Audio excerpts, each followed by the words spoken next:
एक गांव में किशोर नाम का एक आदमी और उसकी बीवी भाग्यश्री रहते थे। दोनों स्वभाव में बहुत अच्छे और समझदार थे। किशोर क्रांति के नाम के एक आदमी से कच्चे समोसे खरीदता था और भाग्यश्री उसे घर में तल के दोनों बाजार में समोसे बेचते थे और मिले हुए पैसों से अपना घर चलाते थे। अरे क्रांति, आज मुझे 50 समोसे देना। आज ज्यादा समोसे बेचकर देखूंगा कि बिकते हैं या नहीं। अच्छा किशोर, मुझे पता है 50 समोसे ऐसे ही बिक जाएगी। ऐसे ही क्रांति से कच्चे समोसे लेकर किशोर और भाग्यश्री समोसे बेचते बेचते उनकी छोटी सी दुकान बड़ी हो जाती है, जिसकी वजह से बहुत लोग किशोर की दुकान से समोसे खरीदने लगे और अब उनका व्यापार भी बड़ा हो गया। लेकिन समोसे भी जल्दी ही खत्म होने लगे, जिसकी वजह से काफी लोग बिना समोसे के ही वापस चले जाते थे। काफी लोग दुकान से अब खाली हाथ जाने लगे हैं। अगर मैं क्रांति से ज्यादा समोसे लूंगा तो किसी को खाली हाथ जाने की जरूरत नहीं पड़ेगी। ऐसा करता हूँ, क्रांति से जाकर पूछता हूँ कि वो मुझे दिन में कितने समोसे दे सकता है। किशोर क्रांति के घर जाता है। अरे क्रांति, आज से मुझे ज्यादा कच्चे समोसे चाहिए।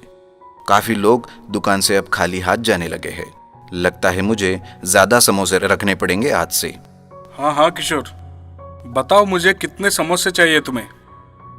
आज से मुझे 100 कच्चे समोसे चाहिए। ऐसा बोलकर किशोर 100 समोसे लेकर जाता है, लेकिन क्रांति सोचता है, अच्छा, तो किशोर का समोसे का धंधा अच्छा चल रहा है, तभी तो वो ज्यादा समोसे लेकर जा रहा है। और मेरे देखो, कुछ भी फायदा नहीं हो रहा है।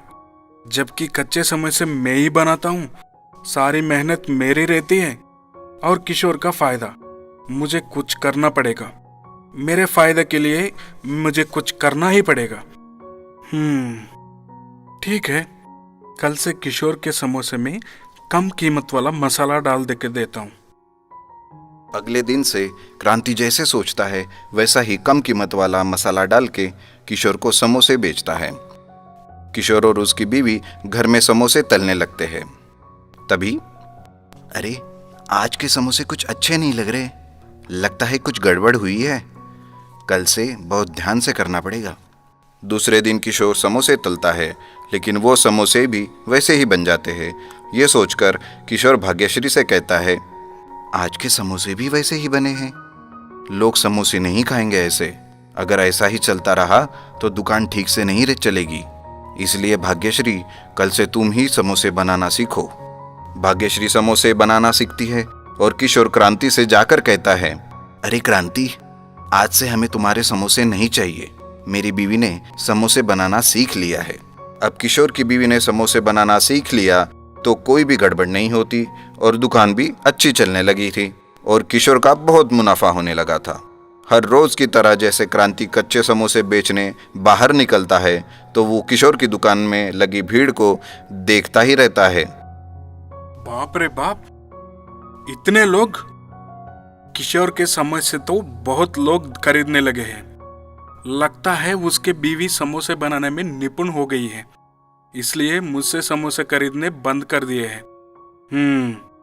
ऐसा है, वक्त आ गया है। किशोर की दुकान ही बंद करवा देता हूं मैं। ऐसा सोचकर क्रांति घर में एक समारोह रखता है, जिसके लिए वो गांव के काफी सारे लोगों को बुलाता है और मेहमानों को खाने के लिए वो किशोर की ही दुकान से समोसे लेने जाता है। अरे किशोर, मुझे आज सारे के सारे समोसे चाहिए। इतने सारे समोसे तुम्हें क्यों चाहिए क्रांति?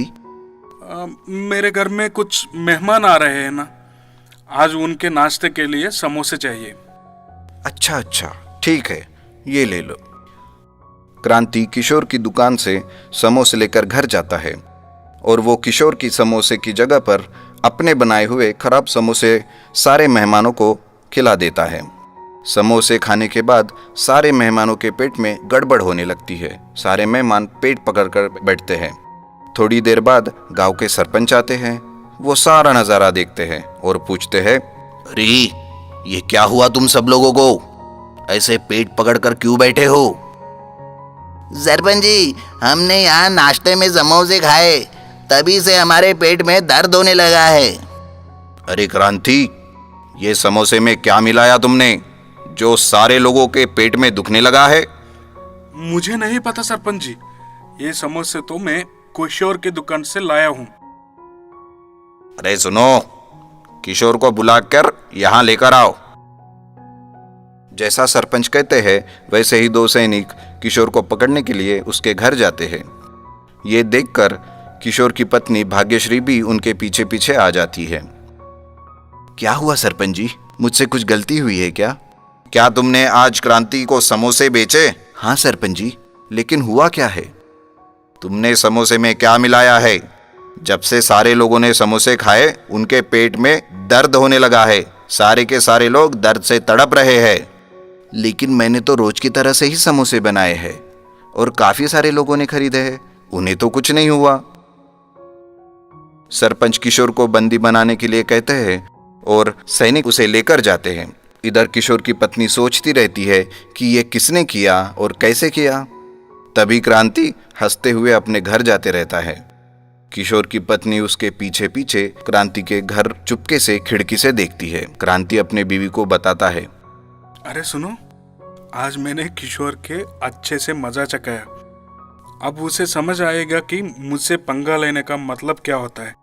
मैंने उसके सारे समोसे की जगह खराब समोसे मेहमानों को खिलाया और वो बेचारा मेरे जाल में फंस गया है। उसके समोसे तो वही पड़े पड़े सड़ रहे हैं। ये सारा नजारा देखकर किशोर की बीवी को बात समझ में आती है। वो जल्दी से सरपंच के पास जाती है। सरपंच जी, मुझे आपसे कुछ कहना है। कहो भाग्यश्री, क्या कहना चाहती हो? सरपंच जी, मैं अभी अभी क्रांति के घर से आ रही हूँ। मैंने क्रांति को उसके बीवी के साथ बात करते हुए सुना।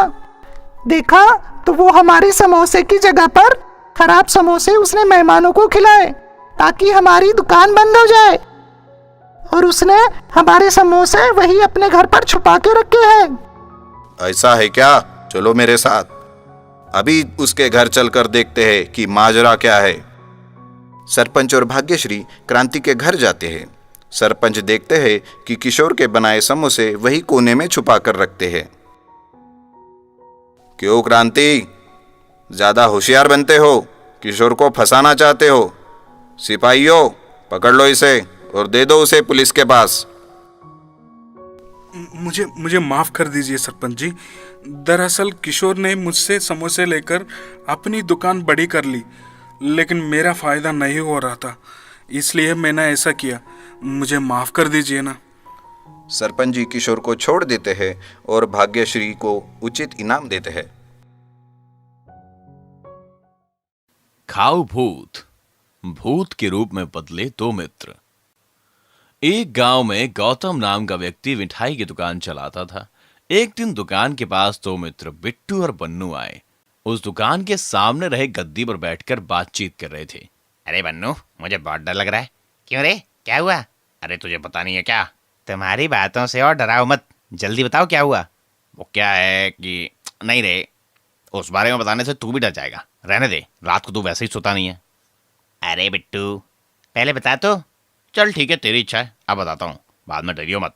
ठीक है, नहीं डरूंगा। अब तू उस विषय के बारे में बताएगा या नहीं?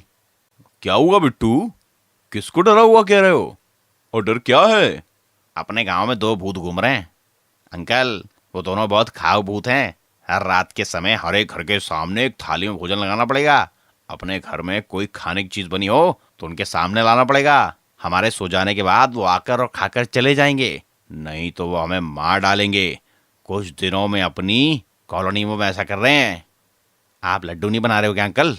अरे बिट्टू, तुम तो नादान हो, कोई कुछ भी कहता है मान लेते हो। अंकल, आपको भूत का भय नहीं है क्या? डर मुझे उस भूत से? उसकी नजर मुझ पर पड़े ना तो पेड़ पर बांध कर पीटूंगा। पता नहीं अंकल, आपकी मर्जी। अरे बिट्टू, तुम अंकल को मत डराओ।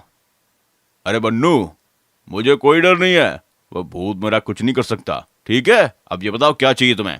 ठीक है, हमें कुछ नहीं चाहिए, लेकिन अंकल वो दो भूत रात में प्लेट भर अगर आपने उनको लड्डू नहीं लगाया तो वो आपका भी काम तमाम कर देंगे। वे मेरा कुछ नहीं कर सकते, निकलो यहाँ से। बाद में बिट्टू और बन्नू वहां से घर लौट जाते हैं। रात हो जाती है। गौतम दुकान बंद करके अपने पलंग पर सो जाने के लिए जाता है। आधी रात तक तो वो भूतों के बारे में ही सोच रहा था और सो नहीं रहा था। वे दो भूतों के बारे में कभी सुना नहीं था। फिर बिट्टू और बन्नू ऐसा क्यों कह रहे थे? फिर भी मुझे कुछ नहीं कर सकते वो। इतने में दुकान के पास उसे आवाज सुनाई देती है। गौतम धीरे से उठकर झांक कर देखता है। वहां दो भूत बातें कर रहे थे। इस गांव में सब लोग बहुत भोजन लगा रहे हैं, लेकिन इस सेठ ने तो हमें कुछ भी नहीं दिया। इसका काम तमाम करते हैं, आज के लिए छोड़ देते हैं। कल हमें थाली भरकर अगर लड्डू नहीं लगाई तो तैयार किए हुए लड्डू के साथ दूसरी मिठाई भी खा लेंगे, तब उसको अकल आएगी। ऐसा ही करेंगे, तभी गौतम को समझ आएगा। चलो दूसरे घर चलते हैं। दोनों भूत वहां से चले जाते हैं। उनकी बातें सुनकर गौतम को डर लगता है और वो कांप जाता है। बाप रे, इतने बड़े भूत! बिट्टू बन्नू सच्ची बोले थे। इन भूतों से पंगा मोल लेना अच्छी बात नहीं है। एक काम करूंगा, मेरा तो पूरा व्यापार ही बिगड़ जाएगा। नहीं तो कल से थाली भर के लड्डू लगाऊंगा। अगले दिन रात को एक थाली भर के लड्डू रखता है। बाप रे, वे दो भूत आए, जल्दी से खाकर चले जाएं। ओ गौतम, एक बार इधर आओ, तुम्हारी तारीफ करेंगे। नहीं नहीं, मैं नहीं आऊंगा, आप खाओ और जाओ। ठीक है, रोज ऐसे ही लड्डू रखो। लड्डू बहुत स्वादिष्ट हैं। कल और थोड़े ज्यादा लड्डू लगाना। ठीक है, वैसे ही करूंगा। जाते हैं। कुछ दिन बीत गए। एक दिन बिट्टू और बन्नू दुकान पर आते हैं। अरे बिट्टू और बन्नू, बहुत दिनों से लड्डू खरीदने के लिए नहीं आ रहे हो। लेकिन बिट्टू, तुमने जो कहा था वो सच है। हर रोज दो भूत आकर लड्डू खाकर जा रहे हैं। मुझे डर लग रहा है, घर पर मैं अकेला हूं। आज आप लोग मेरे साथ ही रहो ना, आपको भी उन भूतों के बारे में बताऊंगा। बाप रे, हमें तो बहुत डर लगता है, हम तो नहीं रहेंगे। मेरे साथ रहो ना प्लीज, तुम यहाँ से जाना मत। ठीक है, आज की रात आपके साथ ही रहेंगे। आधी रात हो जाती है। अरे बिट्टू, आज वे दोनों भूत क्यों नहीं आ रहे हैं? वो आने के बाद हमें बुलाएंगे, सो जाओ। गौतम सो जाता है। बाद में तुरंत बिट्टू और बन्नू उठ जाते हैं। अरे बन्नू फंस गया रे, अब क्या करेंगे? गौतम सो गया, हम धीरे से चलकर लड्डू खाएंगे, चलो। अरे उन लड्डू को देखने से ही मुंह में पानी आ रहा है। हम हर दिन इसी टाइम आकर लड्डू खा के चले जाते थे। चलो, गौतम के जागने से पहले लड्डू खाएंगे। दोनों मिलकर खाने लगते हैं।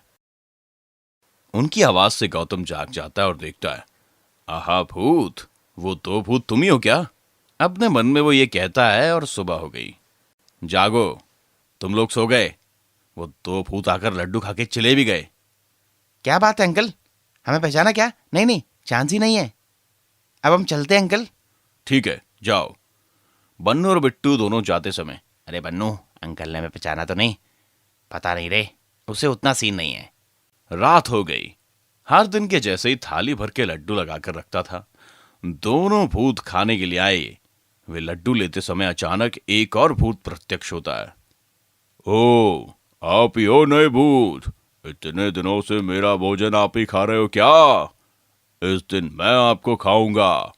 हम नहीं, चलो रे बन्नू, यहां तो सच का भूत आ गया है। भाग जाओ, चलो। वो वहां से भाग खड़े होते हैं। रुको, आज आपको ही खाऊंगा। ये कहते उनके पीछे थोड़ी दूर तक भागता है।